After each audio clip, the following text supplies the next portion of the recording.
Alright guys, what's going on? Welcome in. In this one, I wanted to break down Jordan Reed's first mock draft. He just dropped his 1.0. Let's not waste time. Let's jump right in. At pick number 13, he has the New York Jets going with Garrett Wilson's former teammate, Paris Johnson Jr., tackle / guard from Ohio State. Frankly, I would love this. I would absolutely love this. In my opinion, Paris Johnson is one of the best tackles and guards in the draft. And if the Jets can land an offensive lineman of this caliber in the first round, keep in mind, it's not going to be a top 5, top 10 pick.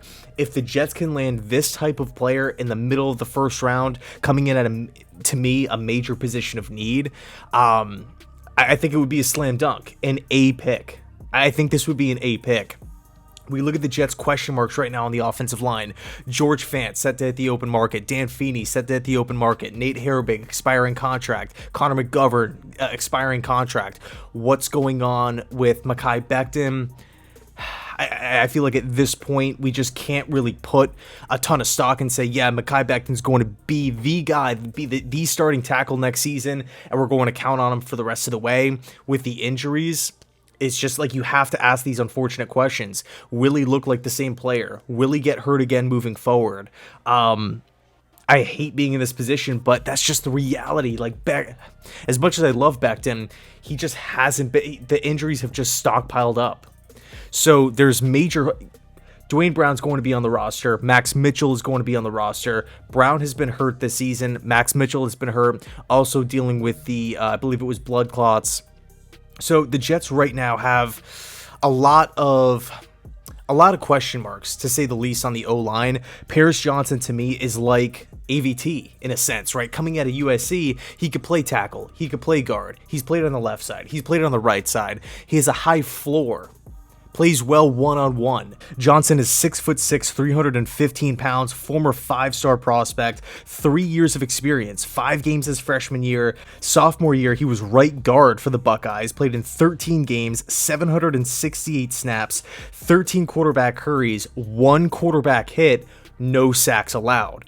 Absolutely dominated the Big Ten at the right guard position. Moving on to his junior season this past year, he was the starting left tackle, and the stats did not change. 12 games, 757 snaps, 9 quarterback hurries, no QB hits, 1 sack. You look at the Buckeyes' offensive blocking scheme, I think he would be a pretty seamless fit for what the Jets want to do.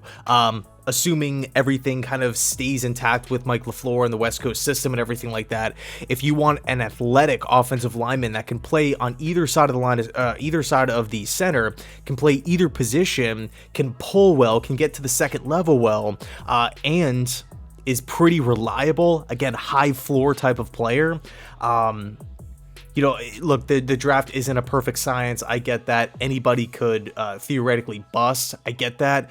But Johnson, to me, is a safe player. He's a safe player, and I think the Jets kind of need some more of those safe players as opposed to the boom or bust. So, again, a lot of question marks on the O-line mid-first round. The Jets won't have to, sign a guy to a massive deal, trade picks away to go up and move up in this scenario. I think this is an A pick for me. Let me know your thoughts down below in the comment section. Thanks so much for watching, and as always, go Jets.